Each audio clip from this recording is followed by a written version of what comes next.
8 থেকে 80 কচিকাঁচা থেকে বৃদ্ধ যে বিষয়টা আমাদের প্রত্যেকটা ঘরে ঘরে। আমরা বাচ্চাদেরটাকে নিয়ে বেশি গুরুত্ব দিচ্ছি, তার একটা বড় কারণ হচ্ছে আমরা মনে করছি বাচ্চারা মোবাইল বেশি দেখছে বলে বাচ্চাদের পড়াশোনায় ব্যাঘাত ঘটছে বা তাদের অন্যান্য মানসিক সমস্যাকে আমরা গুরুত্ব দেওয়ার চেষ্টা করছি, কারণ বাচ্চারা সবসময় সেন্সিটিভ, বাচ্চাদের যে কোনো ধরনের সমস্যা।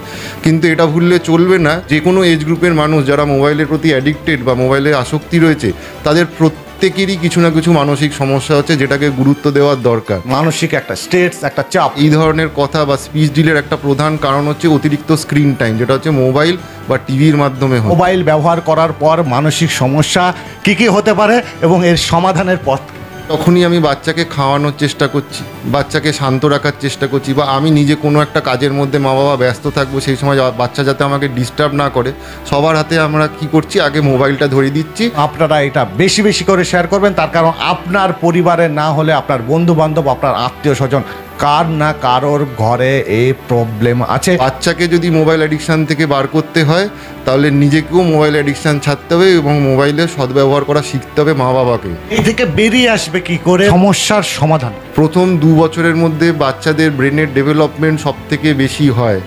এই সময় যদি আপনি বাচ্চার সাথে অতিরিক্ত ভালো করে নিজেরা কথা বলেন, তাদের সাথে কমিউনিকেট করার চেষ্টা করেন, তাদের সাথে ভালো ব্যবহার করার চেষ্টা করেন, তাদেরকে বিভিন্ন গল্প বলে শোনান, সেইগুলো বাচ্চার ব্রেন ডেভেলপমেন্টের জন্য অনেক বেশি ইম্পর্টেন্ট। এখনকার ইয়াং জেনারেশন মানসিক দিক দিয়ে মোবাইলে আসক্ত হচ্ছে, আর তাই থেকেই ফিজিক্যালি যে পরিশ্রম সেই ব্যাপারটা কমে যাচ্ছে এবং অল্প বয়সে তারা একটা নেশায় আসক্ত হয়ে পড়ছে। আপনি বাচ্চাকে শান্ত রাখার জন্য যখনই আপনি মোবাইলে দিয়ে দিচ্ছেন এবং তার সাথে তো আপনার কমিউনিকেশন বা কথা বলা কমে যাচ্ছে, তখন এই মোবাইল আসক্তির জন্য বাচ্চাদের ব্রেনের ডেভেলপমেন্টে যথেষ্ট সমস্যা দেখা দিচ্ছে। পুরো এই এপিসোডটা দেখবেন এবং অবশ্যই শেয়ার করবেন। মুর্শিদাবাদ টুডে আপনাদের সকলকেই স্বাগত।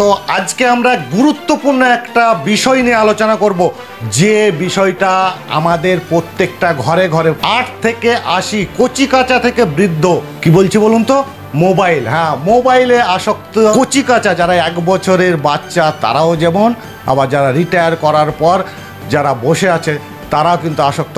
আমাদেরও হয় যে আমরা সারাদিন কাজ করছি, ঘুমানোর আগে দেখছি না একবার মোবাইলটা দেখি, তো একবার হোয়াটসঅ্যাপটা দেখিনি, একবার ফেসবুকটা দেখিনি, এবং সেই ফেসবুক দেখতে দেখতে 1 ঘন্টা 2 ঘন্টা 3 ঘন্টা পেরিয়ে যাচ্ছে।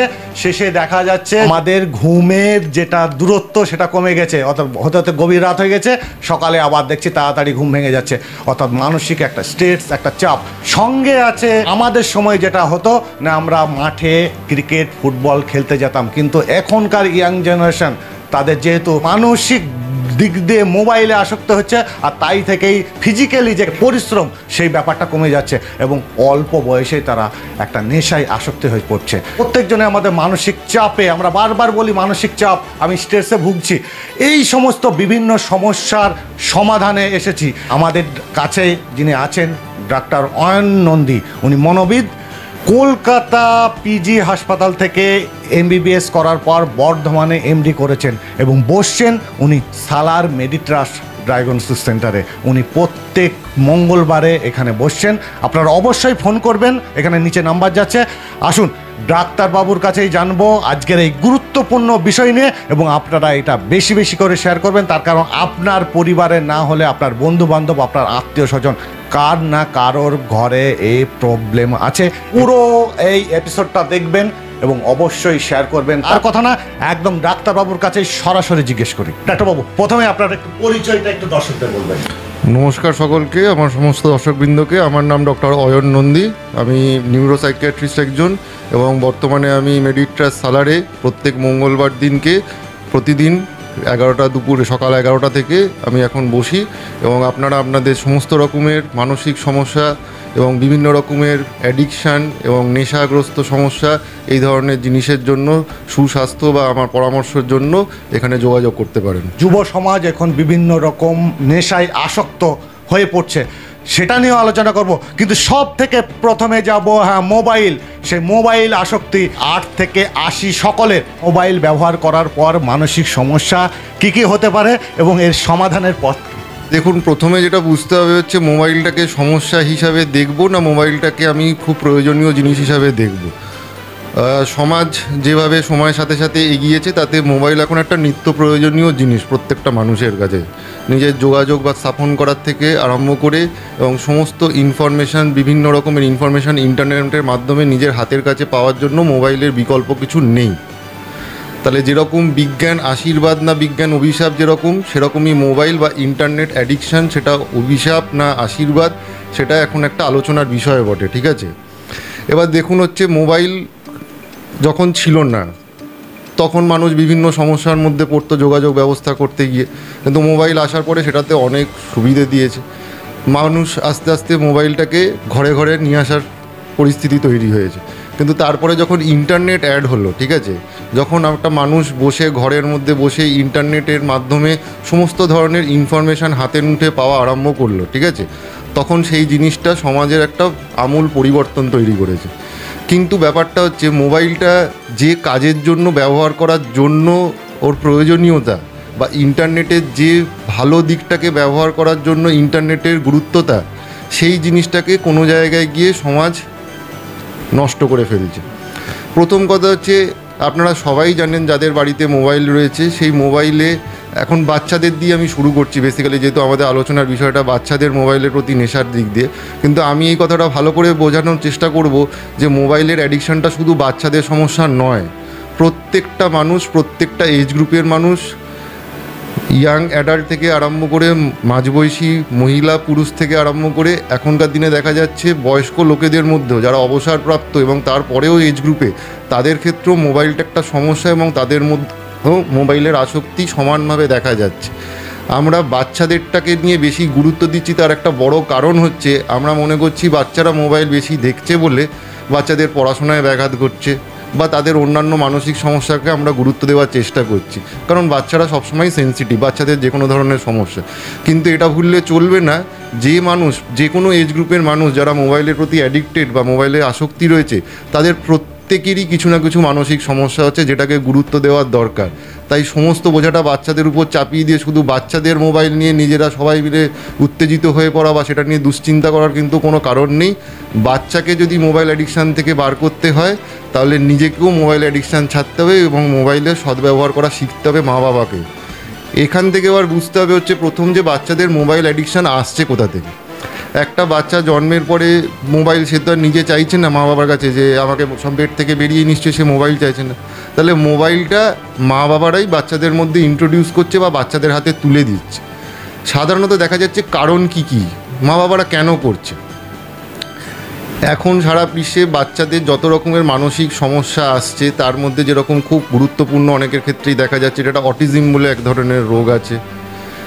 সেখানে মেনলি দেখা যায় যে বাচ্চাদের কথা বলতে অনেক লেট হচ্ছে, ঠিক আছে, এবং তার সাথে দেখা যাচ্ছে বাচ্চাদের হচ্ছে টেম্পার ট্যান্ট্রামস, মানে বাচ্চারা খিটখিটে মেজাজের হয়ে যাচ্ছে, কথা শুনতে চাইছে না, সবসময় জেদি মনোভাব তৈরি হচ্ছে বাচ্চাদের মধ্যে।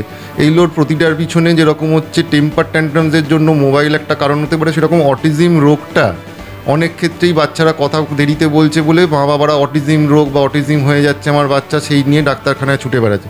কিন্তু দেখা যাচ্ছে এই ধরনের কথা বা স্পিচ ডিলের একটা প্রধান কারণ হচ্ছে অতিরিক্ত স্ক্রিন টাইম, যেটা হচ্ছে মোবাইল বা টিভির মাধ্যমে হচ্ছে, ঠিক আছে।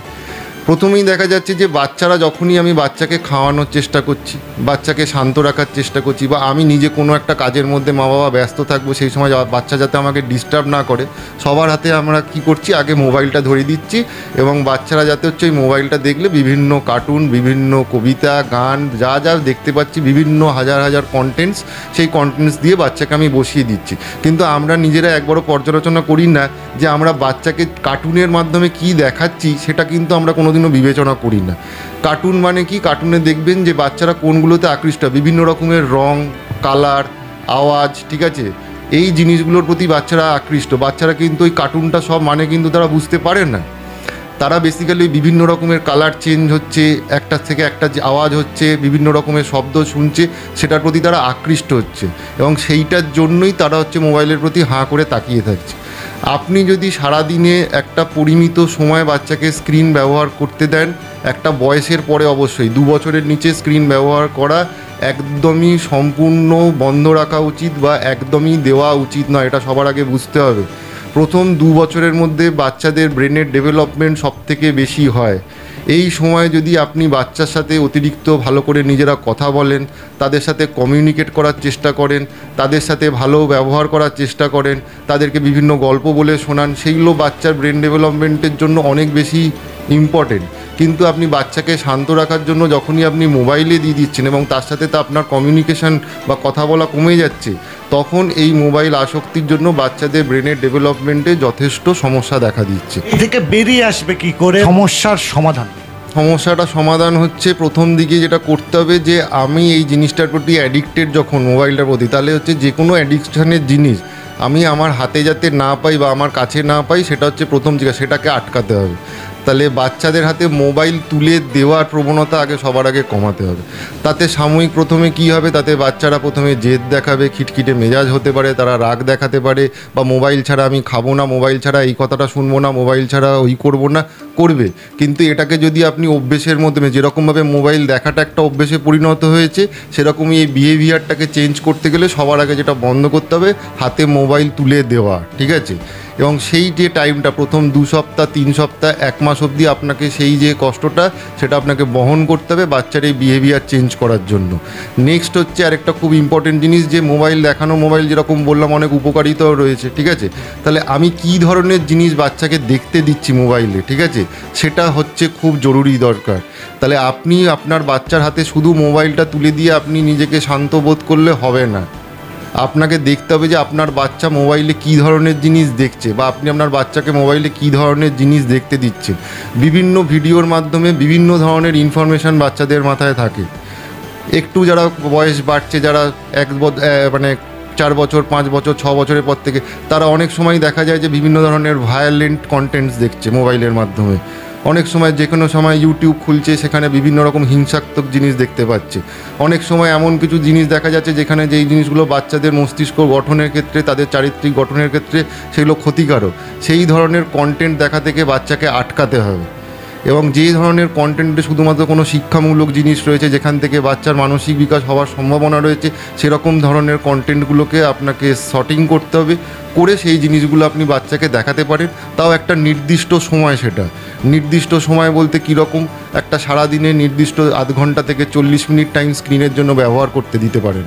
এবং স্পেসিফিক্যালি এখনকার দিনে যেটা হয়ে গেছে, এই বিভিন্ন কারণে কোভিডের পর থেকে স্পেসিফিক্যালি আমরা দেখতে পাই যেটা হচ্ছে অনলাইন ক্লাসেস।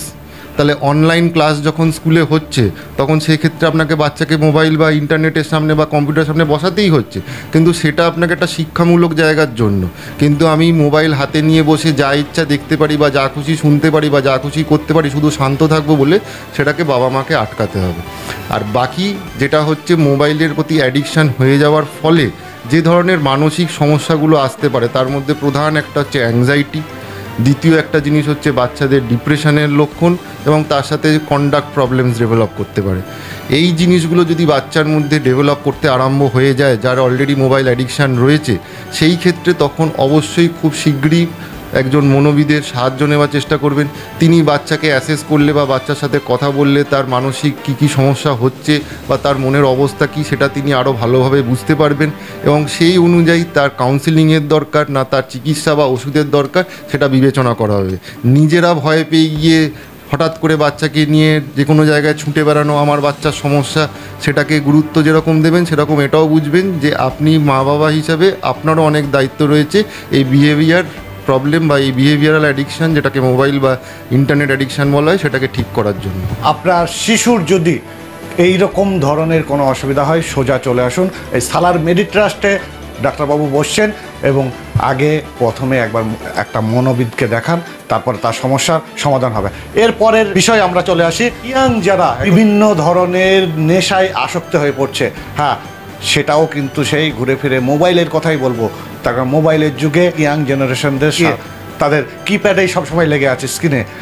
অর্থাৎ তারা খেলাধুলা কম করছে, এবং খেলাধুলা কম করার ফলে তারা অনলাইনে আসক্ত হয়ে পড়ছে, এবং তার সঙ্গে কি, যেহেতু টাইম কম, এবং তাই থেকে মাদকাসক্ত বিভিন্ন ধরনের হচ্ছে। এটা নিয়ে কি সমস্যার, এই সমস্যার সমাধান কি, সেটা ডাক্তারবাবুর কাছে জানবো। আপনি যেরকম খুব ভালো একটা কথা বললেন যে খেলাধুলো বন্ধ হয়ে গেছে, আমি এইটাকে দিয়েই এই যুব সমাজের যে নেশার প্রতি যে আসক্তি বা মাদক দ্রব্যের প্রতি আসক্তির যে ঘটনাটা, সেটাকে বিশ্লেষণ করার কিছুটা চেষ্টা করব। আচ্ছা, প্রথম যেটা বলার সেটা হচ্ছে যে নেশা জিনিসটা বা নেশা করা বা মাদক দ্রব্য সেবন করা, সেই জিনিসটা এমন নয় যে হঠাৎ করে সমাজে এসছে। এটা বহু বছর ধরে, যুগ যুগ ধরে সমাজের মধ্যে রয়েছে জিনিসটা। এটা হঠাৎ কোনো নতুন ঘটনা নয়। কিন্তু যেটা এখন প্রবলেম দাঁড়িয়ে গেছে বা যেটা এখন একটা সামাজিক ব্যাধি বলা যেতে পারে, সেটা হচ্ছে যে খুব কম বয়স থেকে নেশা করার প্রবণতা, যেটা হয়তো আজ থেকে 15-20 বছর আগে এতটা আমরা চোখে পড়েনি বা আমরা এটা নিয়ে এত গুরুত্ব দিইনি বা আমরা কখনো ভাবিনি। ঠিক আছে, তো প্রথম একটা কারণ বুঝতেই পারছেন যে নেশা যে কোনো ধরনের জিনিস, সেটার অপব্যবহার যখন আমি করছি বা সেটাতে আসক্ত হয়ে পড়ছি, সেটার প্রধান একটা কারণ হচ্ছে নিজেদের মূল্যবোধের অভাব, সামাজিক অবক্ষয়ের একটা কারণ। ঠিক আছে, আমার স্কুলে পড়াশোনার গুরুত্ব কমছে, পড়াশোনার টাইম কমে যাচ্ছে, পাস করা ফেল করা উঠে যাচ্ছে, তার প্রেশার চলে যাচ্ছে, শুধুমাত্র হচ্ছে কম্পিটিশান বাড়ছে। বাচ্চারা সেই কম্পিটিশনের যুগে দৌড়তে দৌড়তে একটা সময়ের পরে খেলাধুলোর কোনো সুযোগ পাচ্ছে না, বন্ধুদের সাথে মেশার কোনো সুযোগ পাচ্ছে না, এবং তার সাথে বিভিন্ন রকমভাবে আমাদের এখনকার যুগে যারা রোল মডেল, ফিল্ম স্টার থেকে শুরু করে সব কিছু শুরু করে সবাইকে বিভিন্ন রকম অ্যাডে বিভিন্ন রকম, আমি গুটকাটাই একটা এক্সাম্পল দেওয়ার চেষ্টা করছি। আমরা হয়তো ভাবি যে গুটকাটা কোনো নেশার জিনিস নয়, মদ, ড্রাগস, গাঁজা এগুলো হচ্ছে নেশা, কিন্তু শুরু করতে হবে ছোট জিনিসটা দিয়ে আগে ভাবতে হবে যে আমি গুটকা, সিগারেট, অন্যান্য তামাক জাতীয় জিনিস, সেইগুলো বড় মেজর প্রবলেম একটা অ্যাডিকশানের। ঠিক আছে, তাহলে যে কোনো রকমের অ্যাডিকশান মানুষ শুরু হয় বা যে কোনো ধরনের নেশা বা মাদকদ্রব্য সেবন করার প্রথম কারণটা বা প্রথম উদ্দেশ্য থাকে হচ্ছে এনজয়মেন্ট বা প্লেজার। যে একদিন আমি হঠাৎ খেলাম বা আমাকে কেউ সেই জিনিসটা দিল, সেটা খেয়ে আমার কেমন লাগছে, সবাই তো খায়, আমি তো আরও দেখছি, তাহলে আমার খেয়ে কেমন লাগে, এইটা হচ্ছে প্রথম সূত্রপাত। যেটা অনেক ক্ষেত্রেই অনেকে মনে করতে এটা কোনো ব্যাপারই নয়, কিন্তু জানবেন সমস্ত ধরনের নেশার প্রথম সূত্রপাতই হচ্ছে যে আমি চেষ্টা করে দেখি বা ট্রাই করে দেখি আমার কেমন লাগছে। নেশার জিনিস আসক্তিতে তখনই পরিবর্তন হয় যখন এই যে আনন্দটা বা যে প্লেজারটা আমি প্রথম দিন নেশার জিনিসটা খেয়ে পেলাম, সেইটাকে বারবার অনুভব করার চেষ্টা করি। আমার প্রথম দিন খেয়ে খুব ভালো লাগলো, আমার পরের দিন মনে হবে যে তাহলে আরেকবার আজকে সুযোগ আছে, আরেকবার খাই। এবং খুব ইম্পর্টেন্ট ফ্যাক্টর বাচ্চাদের ক্ষেত্রে এখন যেটা, সেটা হচ্ছে পিয়ার প্রেশার, মানে হচ্ছে আমি কাদের সাথে মিশছি এবং তাদের কী ধরনের প্রভাব আমার উপর আছে। এবং এই জিনিসটা অনেক ক্ষেত্রে ফ্যামিলিতে, যে সমস্ত ফ্যামিলিতে তাদের গার্জিয়ানরা বা তাদের বাবা মা বা বাবা বা অন্য গার্জিয়ানদেরকে তারা চোখের সামনে থেকে ছোটোবেলা থেকে দেখে অভ্যস্ত, সেটাও এক ধরনের এক্সটার্নাল কিউ, যেটা দেখে একটা লোকের বা একটা বাচ্চার বা একটা অ্যাডোলেসেন্ট এজের ছেলের মনে হয় যে আমি ওই জিনিসটা ট্রাই করে দেখি। এই যে যখন আমি ট্রাই করা শুরু করলাম, তার মানে তখন হচ্ছে আমার ব্রেনের ভিতরে আমি একটা নার্ভ, যেহেতু বুঝতেই পারছেন যে কোনো মানসিক রোগ মানে হচ্ছে ব্রেনের এক ধরনের সমস্যা। ঠিক আছে, আমি যেই নতুন করে কোনো একটি নেশার জিনিসকে খাচ্ছি বা সেটাকে ব্যবহার করছি, আমার ব্রেনের মধ্যে একটা সাইকেল আরম্ভ হয়ে যাচ্ছে, এবং এই সাইকেলটা যেই আমি একবার স্টার্ট করে ফেলছি, এই সাইকেলটা এবার আমাকে প্রত্যেক দিন আমার মধ্যে ওই ক্রেভিংটা তৈরি করতে আরম্ভ করবে যে ওই জিনিসটা আমার দরকার, ওইটা খেলে আমার ভালো লাগে, ওইটা খেলে তখন আমি এনজয় করতে পারি, ওইটা খেলে আমার তখন আরও বন্ধুদের সাথে গল্প করতে ভালো লাগে।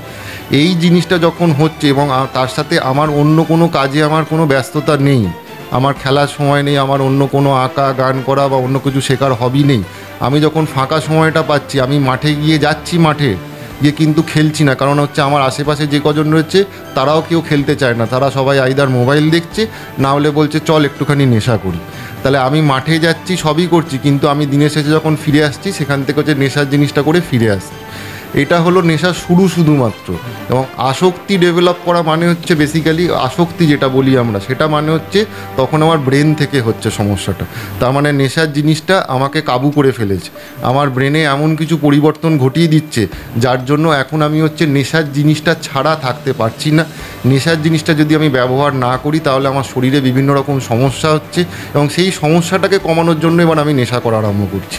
তাহলে একটা সমস্যা শুধু আনন্দ পাওয়া থেকে শুরু করে সেটা চলে যাচ্ছে একটা শারীরিক বা মানসিক প্রবলেমে, এবং সেই মানসিক প্রবলেম পরবর্তীকালে নেশা সাবস্টেন্সের জন্য মাল্টিপল ধরনের মানসিক প্রবলেম বাচ্চাদের মধ্যে দেখতে পাওয়া যাচ্ছে। তার মধ্যে খুব কমন যেটা, সেটা হচ্ছে ডিপ্রেশন এবং হচ্ছে সাইকোসিস জাতীয় এক ধরনের খারাপ মানসিক রোগ, যেটা একটা মানুষের জীবনকে সম্পূর্ণ পরিবর্তন করে দিতে পারে, একদম উপর থেকে নিচে নামিয়ে দিতে পারে। কি কি লক্ষণ দেখলে বুঝতে পারবো আমার সন্তান বা আমার ভাই, আমার বোন যে সে মানসিক রোগীতে পরিণত হচ্ছে? দেখুন, মানসিক রোগটা যেরকম বিভিন্ন শারীরিক রোগ, ঠিক আছে, মানসিক রোগটা এক ধরনের রোগ বলে আগে বিবেচনা করতে হবে। আমাদের সমাজে একটা খুব ভ্রান্ত ধারণা রয়েছে যে কেউ একটা অড বিহেভিয়ার করলো বা অস্বাভাবিক আচরণ করছে, তার মানে প্রথম আমাদের মাথায় আসে বা একটা শ্রেণীর মানুষের মধ্যে মাথায় আসে যে কোনো রকম ভূতে ধরা বা অশরীরী প্রেত আত্মা বা সম্পূর্ণ পাগল হয়ে গেছে, কেউ বাইরে থেকে পাগল করে দিল, কিছু খাইয়ে পাগল করে দিল। এটা হচ্ছে প্রথম ধারণা আমাদের। সবার আগে বুঝতে হবে হচ্ছে মানসিক স্বাস্থ্য আর শারীরিক স্বাস্থ্য এই দুটো হচ্ছে একে অপরের পরিপূরক। তাহলে আমার বিভিন্ন শারীরিক সমস্যা থাকছে, দীর্ঘদিন ধরে আমি ভুগছি, সেখান থেকে আমার মানসিক সমস্যা আসতে পারে, এবং বিভিন্ন মানসিক সমস্যা প্রথম থেকে যেটা আছে তার থেকে বিভিন্ন শারীরিক সমস্যা হতে পারে। তাই আমাকে সবার আগে বুঝতে হবে মানসিক স্বাস্থ্যটা একটা গুরুত্বপূর্ণ বিষয়, যেটা চিকিৎসার মাধ্যমে, কাউন্সিলিংয়ের মাধ্যমে ঠিক করা সম্ভব। এবং এটাকে যদি শুধুমাত্র ভূত প্রেত আত্মা দিয়ে আমরা যদি বিশ্লেষণ করার চেষ্টা করি, তাতে সবথেকে যেটা বিপদ হয় সেটা হচ্ছে মানসিক রোগ, সেটা নির্ণয়টা অনেক দেরি হয়ে যায় এবং তার চিকিৎসা শুরু করতে সবথেকে দেরি হয়। মানসিক স্বাস্থ্যের ক্ষেত্রে একটা গুরুত্বপূর্ণ বিষয় আমার সমস্ত দর্শকবৃন্দকে আমি বলার চেষ্টা করব, যে কোনো ধরনের মানসিক রোগ আমি কত আর্লি ডায়াগনোসিস করছি এবং কত তাড়াতাড়ি তার চিকিৎসা শুরু করছি, তার উপরে নির্ভর করে সেই মানসিক রোগ আগামী দিনে কতটা ভালো হবে বা সম্পূর্ণ ভালো হবে বা সেই রোগীকে সারা জীবন ওষুধ খেতে হবে, এটা নির্ভর করে। প্রথমেই যেটা মাথায় রাখবেন, যেটা যে মানসিক রোগটা এখন পৃথিবী জুড়ে WHO ঘোষিত যে একটা ন্যাশনাল ব্যাধি বা একটা ইন্টারন্যাশনাল ব্যাধি, সেটা হচ্ছে সামাজিক ব্যাধি, যেটা পাবলিক হেলথ প্রবলেম, সেটাকে হচ্ছে মানসিক অবসাদ বা ডিপ্রেশন। আমার সকালবেলা ঘুম থেকে উঠে একদিন মনে হলো যে আমার মনটা আজকে খারাপ আছে, আমি আজকে কাজের জায়গায় গেলাম, আজকে আমার ভালো উপার্জন হলো না, আমার মনটা আজকে খারাপ হয়ে গেল। আমার বাড়িতে আজকে আমার ছেলে কথা শুনলো না, তার মানে আমার মনটা আজকে খারাপ, ঠিক আছে, মানেই আমার মানসিক অবসাদ হয়ে গেছে। এটা হচ্ছে একদমই ভুল ধারণা। মানসিক অবসাদ একটা লক্ষণ, কিছু নির্দিষ্ট সময়, এবং তার সাথে শুধু মন খারাপের সাথেও আরও কিছু লক্ষণ থাকে, যার উপর নির্ভর করে একজন ডাক্তারবাবু বিবেচনা করতে পারে যে সে মানসিক অবসাদের রুগী কিনা, তবে তার চিকিৎসার প্রয়োজন।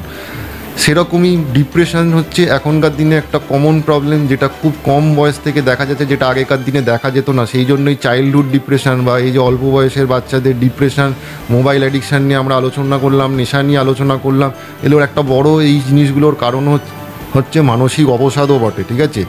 কম বয়স থেকে বাচ্চাদের যদি মানসিক অবসাদের লক্ষণ আসতে থাকে, তার বিভিন্ন পারিপার্শ্বিক কারণ থাকতে পারে, তাদের ক্ষেত্রেও এই ধরনের নেশার প্রতি আসক্তি, সেই জিনিসগুলো বাড়ে। তাহলে এটাকেও আমাদেরকে গুরুত্ব দিতে হবে। সেরকম প্রত্যেকটা শ্রেণী, প্রত্যেকটা এজ গ্রুপে, যেরকম হচ্ছে মাঝবয়সী, এবং সবথেকে যেটা এখনকার দিনে খুব ইম্পর্টেন্ট, সেটা হচ্ছে বৃদ্ধ বয়সী মানসিক অবসাদের লক্ষণ প্রচণ্ড হারে বাড়তে আরম্ভ করেছে।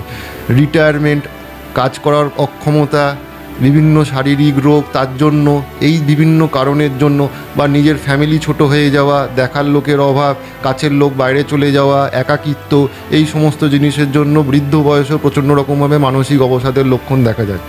মানসিক অবসাদটাকে নিয়ে আমি একটু বেশি বলবো এবং বাকিগুলোকে নিয়ে আমি খুব কম করে শুধু নামগুলো বলে যাবো, কারণ মানসিক অবসাদটা গুরুত্বপূর্ণ।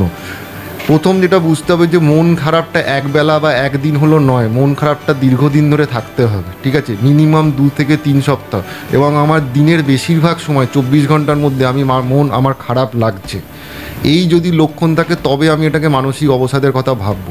তার সাথে কিছু ইম্পর্টেন্ট জিনিস, ঘুম কমতে আরম্ভ করছে, বারবার ঘুম ভেঙে যাচ্ছে, খুব ভোর রাতে আমার ঘুম ভেঙে যাচ্ছে, ঘুম ভেঙে গেলে আমার মনের মধ্যে একটা অস্বস্তি আসছে, বিভিন্ন নেগেটিভ চিন্তা মাথায় চলে আসছে, আমার খিদের রুচি চলে যাচ্ছে, আমার মনের মধ্যে সবসময় একটা ভয় বা আতঙ্ক কাজ করছে, আমার অনেক ক্ষেত্রেই মনে হচ্ছে যে না, আমার হয়তো আর বেঁচে থেকে লাভ নেই, আমি হয়তো আর ভালো হব না, আমার পরিস্থিতি কোনোদিনও পরিবর্তন হবে, যেটাকে ফিলিং অফ হোপলেসনেস বা হেল্পলেসনেস বলা হয়। এই ধরনের কিছু লক্ষণের সমষ্টি রয়েছে, যেইগুলোকে একসাথে বিবেচনা করার পরে তবেই মানসিক অবসাদ ডায়াগনোসিস করা যায় এবং তার চিকিৎসা করা যায়। নেক্সট একটা খুব ইম্পর্টেন্ট মানসিক রোগ, যেটাকে আমি বলবো, যেটা অনেক ক্ষেত্রেই হচ্ছে মিস হয়ে যায় বা চিকিৎসা শুরু করতে খুব দেরি হয়, সেটা হচ্ছে ছুঁচিবাই রোগ বা যেটাকে খুঁতখুঁতে রোগ বলা হয়, যেটাকে ইংলিশ নামটি হচ্ছে অবসেসিভ কম্পালসিভ ডিসঅর্ডার অথবা OCD। এই যে রোগটি ঘরে ঘরে পাওয়া যায়, কারো কম কারো বেশি, এবং অনেক ক্ষেত্রেই প্রথম শুরুতে রুগীও মনে করে যে না, এটা তো সামান্য সমস্যা, কিছু নয়। বাড়ির লোক মনে করে যে না, ও একটু বেশি পরিষ্কার পরিচ্ছন্ন থাকতে ভালোবাসে, তাই বারবার হাত ধুচ্ছে, তাই বেশি বেশি জল ঘাটছে, তাই বেশিক্ষণ ধরে চান করছে, ঠিক আছে। কিন্তু এবং সেটার কারণেই বাড়ির লোকের এই অ্যাকোমোডেশনের কারণে, মানে বাড়ির লোক এটাকে গুরুত্ব দিতে পারে না বলে সেই জন্য এই রোগের আইডেন্টিফিকেশন বা ডায়াগনোসিসে অনেক দেরি হয়ে যায় এবং পরবর্তীকালে এই রোগটি একটি নাছোড়বান্দা রোগের মতো চলে, যার চিকিৎসা অনেক দীর্ঘমেয়াদী হয় এবং ইমপ্রুভমেন্টও খুব কম হতে থাকে। ছুঁচিবাই রোগকে অবহেলা করা একদমই উচিত নয়, কারণ ছুঁচিবাই রোগ থাকতে থাকতে দীর্ঘদিন থাকতে থাকতে তার সাথে কিছু অ্যাডিশনাল মানসিক রোগ দেখা যায়, তাতে মানসিক অবসাদ আসতে পারে, বিভিন্ন সাইকোসিস ডেভেলপ করতে পারে এবং তার সাথে অতিরিক্ত পর্যায়ে অ্যাংজাইটি থাকতে পারে, যার জন্য রোগীর অন্যান্য শারীরিক অসুবিধাও হতে পারে। তাই ওসিডি বা ছুঁচিবাই রোগকে সবসময় খুব গুরুত্ব দেওয়া উচিত এবং যখনই আপনি বুঝতে পারছেন যে আমার মধ্যে কোনো রকম খুঁতখুঁতানি স্বভাব আসছে, একই কাজ আমি বারবার করছি, একই চিন্তা আমার বারবার আসছে, যেটা আপনার নিজের অবান্তর মনে হচ্ছে, আপনি আটকানোর চেষ্টা করছেন কিন্তু পারছেন না, অবশ্যই একজন ডাক্তারবাবুর পরামর্শ নিন। তাতে আপনি অনেক বেশি উপকৃত হবেন এবং আপনার কোয়ালিটি অফ লাইফ খুব ভালো থাকবে। আরেকটি রোগ যেটা একদম আলোচনা করার বিষয় বটে, সেটা হচ্ছে সাইকোসিস, যেটাকে আমরা সাধারণত মানসিক রোগকে পাগল খ্যাপা রাস্তায় লোক ঘুরে বেড়াচ্ছে যেটা দেখে আমরা অভ্যস্ত, সেই রোগটি হচ্ছে সাইকোসিস রোগ, যার প্রধান রোগটির নাম হচ্ছে স্কিজোফ্রেনিয়া বলে একটি রোগ।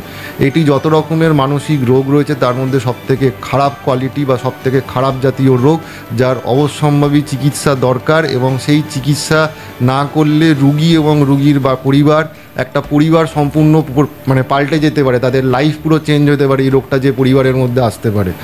মেন এই সাইকোসিস রোগের মেন লক্ষণ হচ্ছে সন্দেহ প্রবণতা বা সন্দেহ ভাব, এবং যে রুগীটি একা একা বিড়বিড় করছে, একা একা কথা বলছে, রুগীটি একটা নিজস্ব আলাদা জগৎ তৈরি হচ্ছে এবং সেই জিনিসগুলো ধীরে ধীরে রুগী হঠাৎ করে চুপচাপ হয়ে যাচ্ছে, রুগী হঠাৎ করে একা একা হয়ে যাচ্ছে। সে স্বাভাবিক সবার সাথে মিশতো, সব কিছু করতে করতে দেখা যাচ্ছে যে রুগী নিজেকে গুটিয়ে নিচ্ছে, রুগী সবসময় একা থাকছে, লোকজন দেখলেই সে রেগে যাচ্ছে, বিরক্ত ভাব হচ্ছে এবং মাঝে মধ্যেই তাকে দেখা যাচ্ছে যে একা থাকলে সে বিড়বিড় করে যেন কথা বলছে কারোর সাথে। ঠিক আছে, এই যে রোগটি তার সাথে থাকে হচ্ছে চরম পর্যায়ে হচ্ছে সন্দেহ ভাব, যে কেউ কিছু আমার ক্ষতি করে দিচ্ছে, আমার এক্ষুনি ক্ষতি হয়ে যাবে, কেউ বাইরে থেকে আমার যেন কিছু করার চেষ্টা করছে, বাইরে থেকে কোনো অন্য শক্তি আমার সব কিছু কন্ট্রোল করে নিচ্ছে। এই যে রোগের লক্ষণগুলো, এটা যে কোনো বয়সে, খুব কম বয়স থেকে শুরু হয়, সাধারণত অ্যাডোলেসেন্ট এজ গ্রুপ থেকে, এবং যদি খুব আর্লি এটাকে আইডেন্টিফাই করা যায় এবং তার চিকিৎসা করা যায়, রোগীরা সম্পূর্ণ সুস্থ হতে পারে। আর এটাকেই যদি আমরা অবহেলা করি, ডিলে করি, এই রোগের জন্য একটা মানুষের আয়ু যেরকম কমে যায়, সেরকম একটা ফ্যামিলি নষ্ট হয়ে যেতে পারে এবং তার সাথে হচ্ছে এই রোগ সারা জীবন তাকে বহন করে নিয়ে চলতে হতে পারে। তাই এই তিনটে রোগকে আমি স্পেসিফিক্যালি বলবো যে তিনটে রোগ মানসিক সমস্যা এবং তার জন্য ডাক্তার অবশ্যই শীঘ্র দেখানো উচিত। আর আরেকটা হচ্ছে অ্যাংজাইটি, টেনশন, যেটা এখন প্রত্যেকটা মানুষের মধ্যে রয়েছে। সবাই বলে যে আমার খুব অ্যাংজাইটি, আমি খুব চাপে আছি, আমি সবসময় টেনশানের মধ্যে আছি। এই টেনশানটা বেসিক্যালি হচ্ছে রোগ আর আমার দৈনন্দিন জীবনের টেনশান, দুটোর মধ্যে অনেক পার্থক্য রয়েছে। প্রত্যেকটা মানুষ এখন চাপের মধ্যে রয়েছে, নিজের সংসার চালানো থেকে, নিজের প্রতিষ্ঠা পাওয়া থেকে আরম্ভ করে সব কিছুর কারণে। তাই প্রতিদিনের দৈনন্দিন স্ট্রেস প্রত্যেকটা মানুষকে নিতেই হবে, কিছু করার নেই। আমরা এখন যে সমাজে বাস করছি, স্ট্রেস জিনিসটা কি মনে করুন, একটা হচ্ছে ইলাস্টিক ব্যান্ড বা রাবার ব্যান্ডের বা গার্ডারের মতো। আপনি টানছেন, আপনি স্ট্রেস নিচ্ছেন। এবার যেরকম প্রত্যেকটা গার্ডারের টানার পরিমাণটা আলাদা, ছোটো গার্ডার হলে কিছুক্ষণ টানার পরে ছিঁড়ে যাবে, একটা বড় গার্ডার হলে আপনি অনেক দূর টানতে পারেন। প্রত্যেকটা মানুষের মানসিক অবস্থা আলাদা আলাদা হয়, কেউ অনেক বেশি চাপ নিতে পারে, কেউ খুব কম চাপ নিতে পারে। তাই আপনাকে বুঝতে হবে কেউ স্ট্রেসের মধ্যে আছে, সে একজন হয়তো তার কাছের লোক কাউকে বললো, দেখ আমার খুব মানসিক অবস্থা খারাপ লাগছে, আমি খুব চাপের মধ্যে, আপনি হেলায় উড়িয়ে দিলেন হেসে, তোর মন দুর্বল, তাই তোর স্ট্রেস নিতে পারছিস না, তুই মন ঠিক কর, আজকে একটু নেশা কর, আজকে আমাদের সাথে একটু বেড়াতে যা, তাহলে তো স্ট্রেস কমে যাবে। এটা সম্পূর্ণ ভুল। যেহেতু প্রত্যেকটা মানুষ আলাদা, তাদের স্ট্রেস নেওয়ার ক্ষমতাও আলাদা।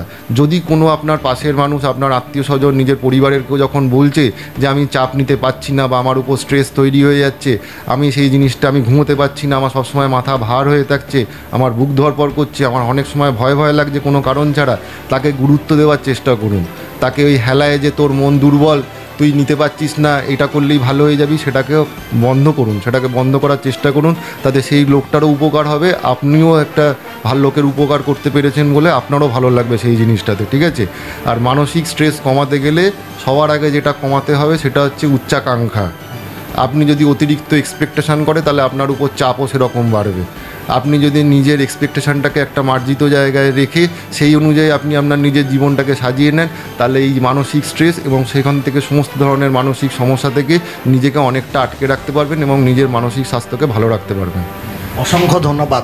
আজকে আমরা গুরুত্বপূর্ণ বেশ কিছু আলোচনা শুনলাম ডাক্তারবাবুর কাছে, এবং ডাক্তারবাবু সুন্দর বললেন বিভিন্ন যে আমাদের ঘরে ঘরে যে অসুবিধা, যে প্রবলেম 8 থেকে 80 সমস্ত মানুষের মধ্যে যেটা মোবাইলে আসক্ত সেটা তো আছে, এবং সেই মোবাইল আসক্ত থেকে ধীরে ধীরে কোথায় পৌঁছতে পারে ভুক্তভোগী সে এবং তার পরিবার কোথায় পৌঁছতে পারে শেষ পর্যন্ত তা উনি বললেন। আর মানসিক চাপ, স্ট্রেস যেগুলো এগুলো আমাদের প্রত্যেকজনের কম বেশি লাগে, তাই কোনো রকম এটাকে অবহেলা করবেন না। এবং এই যে পুরো টপিকটা আলোচনা হলো, অবশ্যই যারা মুর্শিদাবাদ টুডেকে ভালোবাসেন, যারা স্বপন কারিকরকে ভালোবাসেন, বেশি করে শেয়ার করুন। তার কারণ আপনার বন্ধু বান্ধব, আপনার আত্মীয় স্বজন কার না কার বাড়িতে এই ধরনের প্রবলেম আছেই, এটা নিশ্চিত আমি। তাই বেশি বেশি করে শেয়ার করুন এবং সঙ্গে থাকুন। এবং প্রত্যেক সপ্তাহে মুর্শিদাবাদ টুডে এই রকম এক একটা বিষয় নিয়ে আলোচনা করবে, সেটা আপনারা অবশ্যই দেখতে ভুলবেন না। এবং এটা ফেসবুকে তো শেয়ার করবেন এবং ইউটিউবে দেখবেন আমাদের, এবং সাবস্ক্রাইব অবশ্যই একটা করবেন। মুর্শিদাবাদের সালার থেকে স্বপন কারিকর, মুর্শিদাবাদ টুডে।